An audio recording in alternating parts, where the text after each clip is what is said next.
Shopping ഒക്കെ കഴിഞ്ഞപ്പോഴത്തേക്ക് നല്ല വിശപ്പ് കേട്ടോ. ഞങ്ങൾ പിന്നെ ഒന്നും നോക്കിയില്ല. മുകളിൽ തന്നെ ഫുഡ് കോർട്ട് ഉണ്ടായിരുന്നു. അവിടെ നേരെ KFCയിലോട്ടങ്ങ് വെച്ച് പിടിച്ചു. അപ്പോൾ ഓർഡർ പ്ലേസ്മെൻറ്റ് ചെയ്യുന്നത് നമ്മുടെ പാറക്കുട്ടനാണ്. പാറക്കുട്ടൻ്റെ ഒരു സൂപ്പർ ഡിന്നർ മീലാണ് ഓർഡർ ചെയ്തത്. അതിൻ്റെ കൂട്ടത്തിൽ സ്ട്രിപ്സ് എക്സ്ട്രാ പറഞ്ഞു, പിന്നെ mount due, garlic, French fries അതൊക്കെ എക്സ്ട്രാ നമ്മൾ ആഡ് ചെയ്തെടുത്താണ് കേട്ടോ.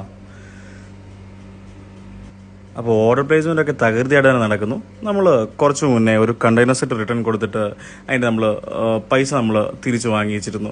ആ ഒരു എമൗണ്ടേ നമ്മളിവിടെ ആയിട്ടുള്ളൂ കേട്ടോ. ഒരു 37 dirhams നമുക്ക് ഇവിടെ ആയിട്ടുള്ളൂ. അപ്പോൾ ആ ഒരു എമൗണ്ട് നമുക്ക് ഇവിടെ സ്പെൻഡ് ചെയ്യാനായിട്ട് പറ്റി. അപ്പോൾ ഇന്ന് ഞായറാഴ്ച ആയതുകൊണ്ട് തന്നെ നല്ല തിരക്കായിരുന്നു. പാറക്കുട്ടൻ ഒതുക്കത്തിൽ സീറ്റൊക്കെ ഒപ്പിച്ചെടുത്തിട്ട് പുള്ളിക്കാരത്തി അവിടെ പോയി കണ്ണും നട്ട് കാത്തിരിക്കുകയാണ്. ഞാനങ്ങനെ ബില്ല് കൊടുത്തു, പൈസ പേ ചെയ്തു. ഇപ്പോൾ നമ്മുടെ ഓർഡർ ആയിട്ടുണ്ട്. 34 ആയിരുന്നു നമ്മുടെ ഓർഡർ നമ്പർ. അപ്പോൾ നമ്മുടെ ഓർഡർ എടുത്തിട്ട് ഞാൻ നേരെ നമ്മുടെ പാറക്കുട്ടൻ്റെ അടുത്തോട്ട് വന്നു.